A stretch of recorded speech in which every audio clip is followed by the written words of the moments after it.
नमस्कार दोस्तों, स्वागत है आप सभी का हमारे YouTube channel next gen PCS पर। मैं हूं प्रेमलता और हम कर रहे हैं पीसीएस परीक्षा की प्रभावी तैयारी। आज हम आंसर राइटिंग प्रैक्टिस की तीसरी क्लास लेकर आए हैं। इससे पहले हम 2 सवालों की विस्तार से चर्चा कर चुके हैं, जिनमें हमने सीखा कि उत्तर कैसे प्रारंभ करें, तर्क कैसे प्रस्तुत करें और निष्कर्ष को प्रभावशाली कैसे बनाएं।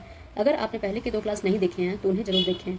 आंसर राइटिंग प्रैक्टिस सिर्फ एक अभ्यास नहीं होती है दोस्तों, बल्कि एक रणनीति है जो आपको मुख्य परीक्षा में दूसरों से अलग बनाती है। तो चलिए शुरू करते हैं आज का तीसरा प्रश्न और उसका उत्तर लेखन। उत्तर लेखन करने से पहले हमारे एक साथी हैं अजय कुमार जी। उनका कहना है कि उत्तराखंड पुलिस कांस्टेबल की तैयारी करने के लिए उनका ये सुझाव काफ़ी अच्छा है, लेकिन फिलहाल मेरा पूरा ध्यान अभी पीसीएस परीक्षाओं की तैयारी पर है, इसलिए मैं उसकी अभी तैयारी नहीं करवा पा रही हूँ और इन दोनों का सिलेबस अलग अलग है। लेकिन अगर आगे समय मिला तो मैं ज़रूर उत्तराखंड पुलिस कांस्टेबल परीक्षा के लिए भी कुछ कंटेंट बनाने की कोशिश करूंगी।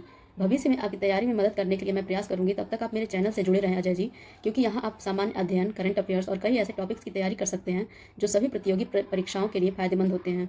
आपकी सफलता के लिए मेरी शुभकामनाएं हमेशा आपके साथ हैं। चलिए आज का प्रश्न देखते हैं।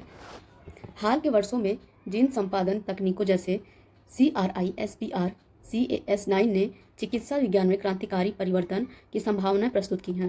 भारत जैसे विकासशील देशों में जीन संपादन आधारित चिकित्सा उपचारों को अपनाने से जुड़े वैज्ञानिक, नैतिक और नियामकीय मुद्दों का मूल्यांकन करना है हमें।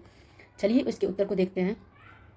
पहले हम देखेंगे इसके उत्तर में हमें परिचय कैसे लिखना है। परिचय में हमें जीन संपादन थेरेपी को ब्रीफ में बताना होगा, संक्षिप्त रूप में, और उससे जुड़े कुछ तथ्यों को हमें बताना होगा। जैसे इसका परिचय हम देखेंगे। एक मॉडल जीन संपादन थेरेपी एक उन्नत चिकित्सीय तकनीकी है जिसके माध्यम से डीएनए के विशिष्ट हिस्सों को हटाया, बदला या जोड़ा जाता है। इसका उद्देश्य आनुवांशिक बीमारियों को जड़ से ठीक करना होता है। CRISPR CAS9 जैसी तकनीकों की मदद से वैज्ञानिक शरीर की कोशिकाओं में गड़बड़ी वाले जीन को पहचान कर उनमें सुधार कर सकते हैं। यह थेरेपी खासकर सिकल सेल एनीमिया, थैलेसिया, हीमोफीलिया और कुछ कैंसर के इलाज में उपयोगी सिद्ध हो रही हैं।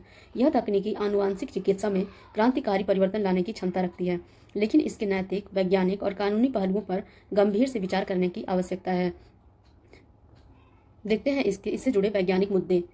संपादन की सटीकता क्या है? संपादन की सटीकता। संपादन की सटीकता CRISPR तकनीकी का उपयोग का लक्ष्य डीएनए अनुक्रम पर ही प्रभाव डालना आवश्यक है, अन्यथा ऑफ टारगेट इफेक्ट से हानि हो सकती है। आपकी जानकारी के लिए मैं बता दूं कि ऑफ टारगेट इफेक्ट क्या होती है। जब जीन एडिटिंग तकनीकी किसी विशिष्ट डीएनए अनुक्रम को काटने या बदलने के लिए प्रयोग की जाती है तो कभी कभी यह तकनीक गलती से किसी अन्य अनचाहे स्थान, जिसे ऑफ टारगेट साइट पर भी कहते हैं, पर भी बदलाव कर देती है। इसे ही ऑफ टारगेट इफेक्ट कहते हैं। अगर सरल भाषा में कहें, जैसे आप ताले की एक चाबी से एक ही ताला खोलना चाहते हैं, लेकिन वो चाबी गलती से किसी और ताले में भी फिट हो जाए और उसे खोल दे, तो यही गलती जीन एडिटिंग में ऑफ टारगेट इफेक्ट कहलाती है। ऑफ टारगेट इफेक्ट एक नैतिक और वैज्ञानिक मुद्दा है। इससे अनचाहे जीन में परिवर्तन हो सकते हैं और जो स्वास्थ्य के लिए खतरनाक साबित हो सकता है। इसलिए जीन एडिटिंग तकनीक को और अधिक सटीक और सुरक्षित बनाने की आवश्यकता है। दूसरा देखेंगे हम जो मुद्दा है वैज्ञानिक मुद्दे में, लक्षित जीन की पहचान करना। अनेक जटिल रोगों में संबंधित जीन की सटीक पहचान करना अब भी एक चुनौती बनी हुई है। लक्षित जीन क्या होती है? लक्षित जीन की पहचान जीन एडिटिंग की प्रक्रिया का एक महत्वपूर्ण चरण है। यह प्रक्रिया सुनिश्चित करती है कि संपादन केवल उसी जीन पर हो जो किसी रोग, लक्षण या गुण के लिए जिम्मेदार है। जैसे लक्षित जीन की पहचान का अर्थ किसी विशेष गुण या रोग से जुड़े उस जीन को चुनना जिससे जीन एडिटिंग तकनीक से बदला या हटाया जाना है। इसकी पहचान कैसे की जाती है, आइए देखते हैं। पहला होता है रोग से जुड़ी जानकारी का विश्लेषण करना। पहले यह समझा जाता है कि कोई रोग या दोष किस आनुवंशिक परिवर्तन के कारण हो रहा है।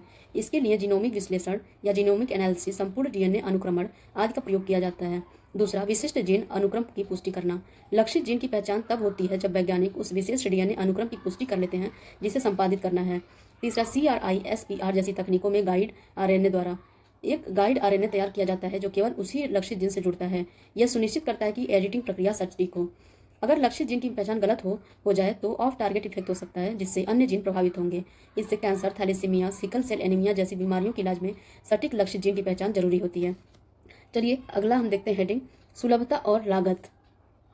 तकनीकी की उच्च लागत और विशेषज्ञता की आवश्यकता कारण यह आमजन के लिए और भी दूर की चीज है। इस हेडिंग को और विस्तार से हम समझेंगे। सुलभता का मतलब है क्या आम नागरिक या सभी वर्गों के लोग जीन एडिटिंग तकनीकी का लाभ उठा सकते हैं या नहीं। वर्तमान में जीन एडिटिंग तकनीक जैसे CRISPR अधिकतर विकसित देशों या उच्च स्तरीय अनुसंधान संस्थाओं तक ही सीमित है। ग्रामीण और आर्थिक रूप से कमजोर वर्ग के लिए यह तकनीक अब भी मुश्किल से सुलभ है। चिकित्सा क्षेत्र में यह तकनीक केवल अमीरों तक सीमित रही तो सामाजिक असमानता और बढ़ेगी। भविष्य में इसे लोक हितैषी तकनीक बनाने के लिए नीति निर्माण की आवश्यकता है। लागत को देखेंगे। लागत का मतलब है जीन एडिटिंग प्रक्रिया में लगने वाला खर्च। जीन एडिटिंग अभी भी एक महंगी प्रक्रिया है, उपकरण, विशेषज्ञता और प्रयोगशाला की जरूरत होती है। CRISPR तकनीक ने लागत कुछ हद तक घटाई है, लेकिन फिर भी व्यावसायिक रूप से यह बहुत महंगी है। इलाज या सफल सुधार में इस तकनीक का उपयोग तब तक सीमित रहेगा जब तक इसकी लागत सामान्य लोगों की पहुंच में नहीं आती। इससे जुड़े नैतिक मुद्दों की अगर बात करें तो उसमें हमारा पहला है उपयोग और सीमाएं। उपयोग और सीमाएं। जीन संपादन का उपयोग केवल उपचार तक सीमित न रहे, न कि डिजाइनर बेबी जैसी अनैतिक प्रयोगों के लिए। चूंकि जीन एडिटिंग तकनीक विज्ञान की क्रांतिकारी उपलब्धि है, जिसका उपयोग चिकित्सा, कृषि, पशुपालन एवं अनुसंधान में व्यापक रूप से किया जा सकता है, परंतु इसके साथ कई सीमाएं भी जुड़ी हैं, जैसे नैतिक प्रश्न, तकनीकी जटिलताएं और सामाजिक असमानता। इन सीमाओं को ध्यान में रखते हुए आवश्यक है कि इस तकनीक के उपयोग को नियंत्रित, पारदर्शी और मानवता के हित में किया जाए। नैतिक मुद्दों में अगला है सहमति और जागरूकता। उपचार से पहले मरीजों को पूर्ण जानकारी और स्वैच्छिक सहमति देना अनिवार्य है। तीसरा इसका है नैतिक पहलुओं में संवेदनशीलता और अधिकार, अर्थात जीन दोष से पीड़ित व्यक्तियों की गरिमा और अधिकारों की रक्षा होनी चाहिए। जीन में बदलाव सीधे व्यक्ति की जैविक संरचना और भावी पीढ़ियों को प्रभावित करता है। इससे जुड़े निर्णय अत्यंत संवेदनशील होते हैं, क्योंकि इसका असर भविष्य के मानव जीवन पर पड़ता है। गर्भ में भ्रूण के DNA को बदलना बेहद संवेदनशील मसला है। इससे डिजाइनर बेबीज की चिंता उत्पन्न होती है। यह सवाल उठाता है कि किसे अधिकार यह तय करने का जीवन कैसा हो। कई संस्कृतियों में यह विश्वास है कि इस जीवन ईश्वर की देन है और उसे छेड़छाड़ अनैतिक मानी जाती है। क्या किसी व्यक्ति के जीन में बदलाव करने से पहले उसकी सहमति ली गई? अगर यह प्रश्न उठे तो हम देखते हैं भ्रूण या शिशु के मामले में तो वह स्वयं निर्णय लेने की स्थिति में नहीं होता। यह एक नैतिक प्रश्न है। यदि जीन एडिटिंग केवल कुछ विशेष वर्गों को उपलब्ध है तो यह सामाजिक और आर्थिक विषमता को बढ़ा सकती है। इससे वंचित वर्गों के अधिकारों को हनन होता है। जिन लोगों के जीन बदले जाएंगे वो भविष्य में अपने शरीर या जीवन में किए गए बदलाव से सहमत होंगे या नहीं, यह एक बड़ा सवाल है। इससे जुड़े नियामक मुद्दों को अगर देखें तो उसमें पहला है नियमों की अस्पष्टता, अर्थात भारत में अभी भी कोई विशेष अधिनियम या विनियम नहीं है जो जीन संपादन चिकित्सा को स्पष्ट रूप से नियंत्रित करता हो।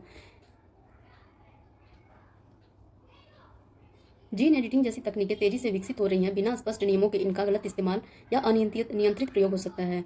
स्पष्ट नियम तय करते हैं कि किन परिस्थितियों में जीन एडिटिंग की अनुमति है और किन परिस्थितियों में नहीं। इससे नैतिक उलझनों और विवादों को टाला जा सकता है। स्पष्ट नियमों से ऑफ टारगेट इफेक्ट्स या संभावित दुष्प्रभावों को कम करने के लिए मापदंड और नियंत्रण स्थापित होते हैं। जब नियम स्पष्ट और पारदर्शी होते हैं तो जनता इस तकनीक पर भरोसा बढ़ता है। भारत की स्थिति अगर देखें तो भारत में जीन एडिटिंग के लिए अभी तक स्पष्ट और सख्त कानूनी ढांचे की कमी है। कई बार तकनीकों के उपयोग को लेकर नैतिक और कानूनी विवाद होते रहते हैं। आवश्यक है कि सरकार जल्द से जल्द नैतिक, कानूनी और तकनीकी दिशा निर्देश जारी करे। अगला देखते हैं समग्र नियामकीय ढांचा, अर्थात एक ऐसा ढांचा आवश्यक है जो वैज्ञानिक, नैतिक और सामाजिक पक्षों को संतुलित रूप से समाहित करे। अनुसंधान को प्रोत्साहन, अर्थात सार्वजनिक और निजी क्षेत्र में समन्वय द्वारा अनुसंधान एवं नवाचार को बढ़ावा दिया जाना चाहिए। आइए इसका निष्कर्ष देखते हैं। भारत में जीन संपादन तकनीकों का भविष्य उज्ज्वल है, किंतु इसके सुरक्षित, नैतिक और न्यायसंगत उपयोग के लिए एक समग्र, उत्तरदायी और वैज्ञानिक दृष्टिकोण अपनाना अत्यंत आवश्यक है। इसके लिए नीति निर्माण, जागरूकता और पारदर्शी नियमन को प्राथमिकता दी जानी चाहिए। अंत में अगर मैं कहूँ तो जीन एडिटिंग विज्ञान की एक बड़ी उपलब्धि है जो कई बीमारियों और समस्याओं का समाधान दे सकती है, लेकिन इसके साथ कई नैतिक, सामाजिक और तकनीकी चुनौतियां भी जुड़ी हैं। इसलिए इसे बहुत सावधानी और स्पष्ट नियमों के तहत ही अपनाया जाना चाहिए। जब तक यह तकनीकी सभी के लिए सुलभ और किफायती नहीं हो जाती, तब तक हमें इसके उपयोग में संतुलन और संवेदनशीलता बनाए रखनी चाहिए। तभी जीन एडिटिंग का सही फायदा समाज को मिल सकेगा और हम एक बेहतर भविष्य की ओर बढ़ सकेंगे। अगर आपको ये जानकारी पसंद आई हो तो इसे लाइक और शेयर जरूर करें। ऐसे और सवालों या टॉपिक्स पर अभ्यास के लिए कमेंट में बताएं। अगर आपने अभी तक चैनल को सब्सक्राइब नहीं किया है तो सब्सक्राइब कर लें, ताकि आने वाली तैयारी की वीडियो आपको सबसे पहले मिले। ध्यान रखें, लगातार अभ्यास और मेहनत से ही सफलता मिलती है। अगर अगली बार मिलेंगे एक नए प्रश्न के साथ, तब तक पढ़ाई जारी रखें और खुद पर भरोसा बनाए रखें। धन्यवाद।